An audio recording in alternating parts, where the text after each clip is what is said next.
और देश के हितों को, समाज के हित को ध्यान में नहीं रखा। समाज का हित, पूरे कौरव समाज समाप्त हो गया एक आदमी की गलती से। यदि उसको रोक दिया जाता तो पूरे के पूरे 100 के 100 बने रहते। राइट, 16 अक्षौणी सेना, 18 अक्षौणी सेना वो बनी रहती है। समाज का हित समाप्त हुआ, देश का हित गया। सब किस कारण से? एक नालायक पुत्र को रक्षा करने, उसकी बात की हाँ में हाँ मिला रहे, ये गलती की। इसलिए को सीख लेनी चाहिए आज भी, विशेष करके सारे राजनेताओं को, कि अपने अयोग्य पुत्रों के पीछे इतनी शक्ति न लगाएं। देश और राष्ट्र के हित की कंप्रोमाइज न करें सिर्फ इसलिए कि ये मेरा पुत्र है, इसको राजगद्दी पर बैठाना है। मेरा पुत्र है इसलिए राजगद्दी पर बैठाना, भले ही वो योग्य है या अयोग्य। ये जो महाभारत का युद्ध हुआ, इस अयोग्य पुत्र के कारण हुआ। राइट, यदि उसको वहीं रोक दिया जाता, दुशासन को, और भीष्मदेव इतने सामर्थ्यवान थे, पांडव तो चुप थे क्योंकि वो हार चुके थे। वो हार चुके थे। भीम बड़े क्रोधित हुए थे, भीम बहुत बार खड़े हुए, हर बार भीम खड़े हुए,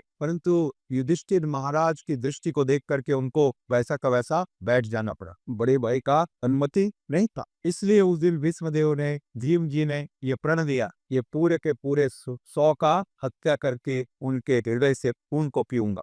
तो वास्तविक रूप से इससे हमको प्रेरणा लेने की जरूरत है। ऐसे लोग जो ऊपर से प्रेम दिखाते हैं, ऊपर से प्रेम दिखाते हैं, परंतु कंबल के नीचे खंजर छुपा के रखते हैं, और आपकी तरफ मुस्कुराते हुए हाथ बढ़ाते, आओ गले मिलना, आओ। तो जो चतुर व्यक्ति हो जानता है, शिवाजी जानते थे, शिवाजी का उदाहरण तो जानते थे, इसलिए इसके पहले वो मुगल शासक कुछ करता, शिवाजी ने उसका कार्यक्रम पूरा कर दिया। ये चतुराई है। आपको जानने की आवश्यकता है, इसलिए इतिहास पढ़ाया जाता है। आंख बंद करके मत चलिए, आंख खोल के रखिए। आंख खोल करके मतलब इतिहास से समझिए किस पर विश्वास किया जा सकता है, किस पर नहीं किया जा सकता, विश्वास के योग्य नहीं है। तो इस प्रकार से ये दुशासन में ये घृणित कार्य किया, द्रौपदी को नग्न करने का प्रयास किया सभा में, और इतने महान बड़े बड़े योद्धा वहां पर थे जो युद्ध के इतिहास को, युद्ध के निर्णय को बदल सकने में समर्थवान थे, रोक भी सकते थे, परंतु उन्होंने इस नालायक पुत्र दुर्योधन